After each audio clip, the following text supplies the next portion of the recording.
In this video, I want to give you an overview what we worked on during the last month.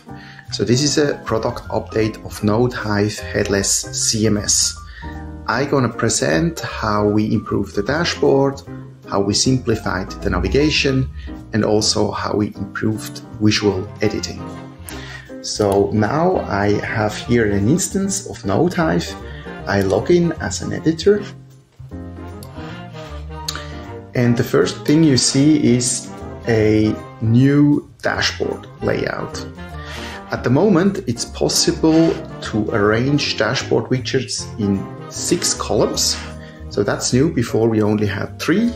Now you have much more flexibility in actually arranging the widgets and basically set the different sizes of the different widgets.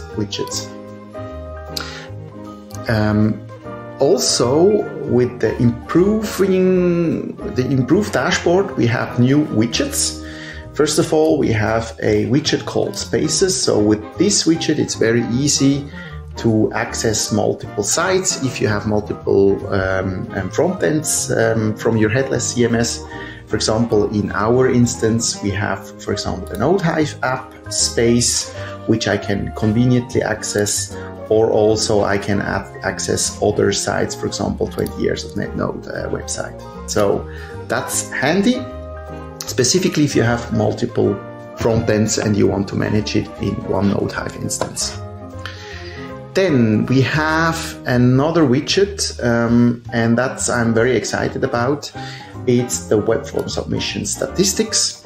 So here I have, on this side, I have 2 web forms configured, and it will look back 12 months and it will list all the submissions in each month and also the total submission. So it's very convenient if you want to measure conversions, and actually if you have a campaign and you have one conversion through a form, it's super visual and super easy to access. What's also very handy is that you can click on total submission and then you immediately get to the results listing, submission results listing of the web form module.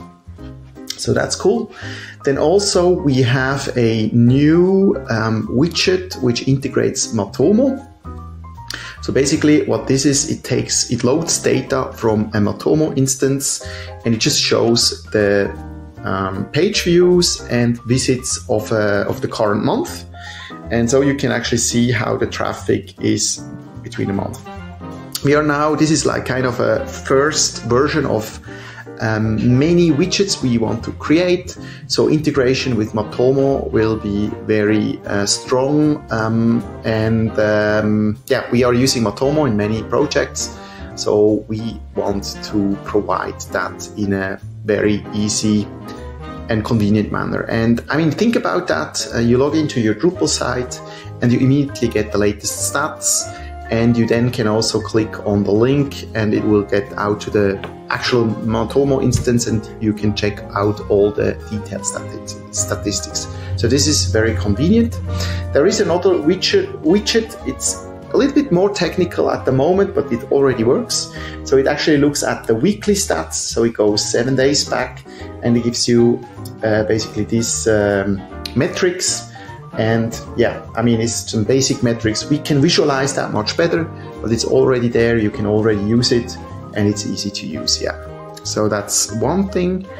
Let me quickly check if I mentioned everything. That's it. The whole widget is also responsive. So depending on your screen size, it rearranges nicely.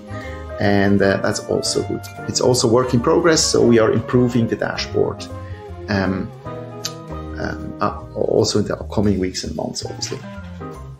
So the next is, and that's one thing I'm very excited about, is the simplification of the menu, of the editor menu.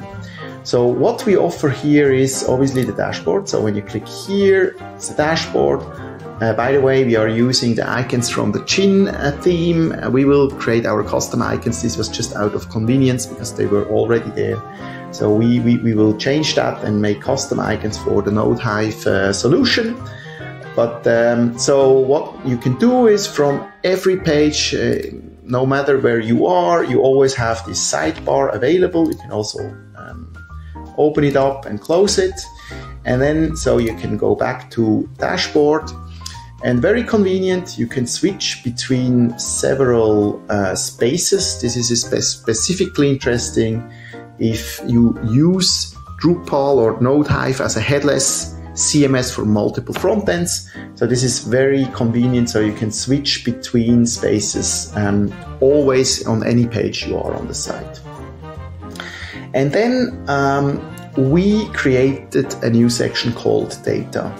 And basically we decided to go with data and not content because in the end, if you think headless, what you actually want to have is a custom data structure, whatever it is. It can be content types. Obviously, you have the all content section. So this is the good old admin/content. And then also you have media. So you can access media through data. Then also you can access menus. So it's also some sort of data. You can also access the spaces listing. Then you can also access the taxonomies and obviously also web forms. So that's cool. Then there are data models. This is because it's a headless CMS. That's the whole purpose of a headless CMS or of a CMS at all, is you can configure your data models. And also here I called it not content models.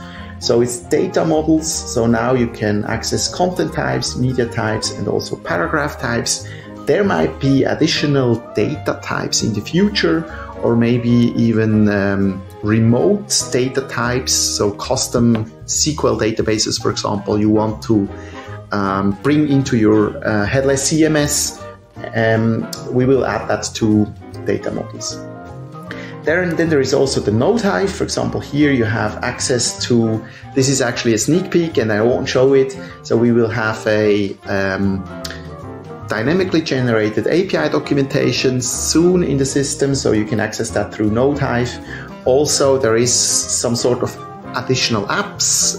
This is something we are investigating now, but then you also have the ability to access the log. So basically this is the watchdog.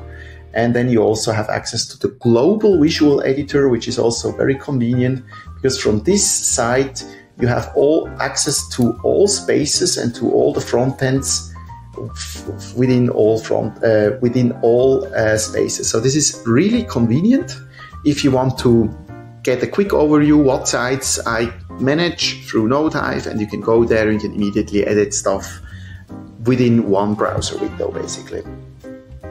So that's the simplified editor navigation, and we are very proud that we could simplify the navigation for editors that heavily, and this was only possible because the dashboard is very powerful.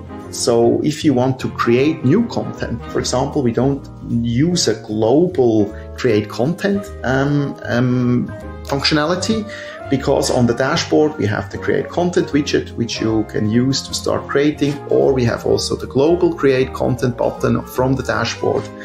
Or if you go to a space, then you are in the context of one website, and from here you also have create content widgets. So we could actually use the dashboard also as a important navigation point, like a safe home where you can always go, and then from there you start your editing efforts.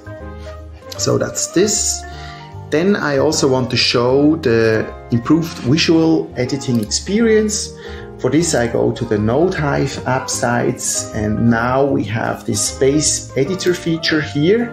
So when I go there, it loads the front-end website. This is a Next.js application in the front-end.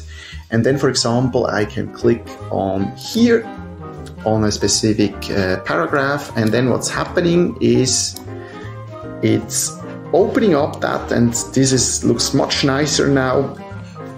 I can then also switch the variants. For example, I want to switch the 2-column layout. I hit save, and then it immediately refreshes the page now. Now the image is on the left and title text on the right. So I do that back. So you see it's super convenient to go to a site, select the paragraph you want to edit, and it's very fast and very visual editing experience. What's also possible from this page is you can access the Node view page. So here you have a structured overview of your content. And from here, obviously, you also have the opportunity to go to edit and have the good old form editing capabilities of Drupal. So with that said, that's actually an update of what we worked on in the last weeks. We are very excited that the product is getting better and better every week, and really wondering what you think about it. If you want to have a custom demo, we can set up a call. You can contact us through the website, NodeHive app. Get in touch on the top right. Here you will find my email address, and we can also set up a call and discuss your questions and potential projects. Thank you very much for your interest and keep in touch.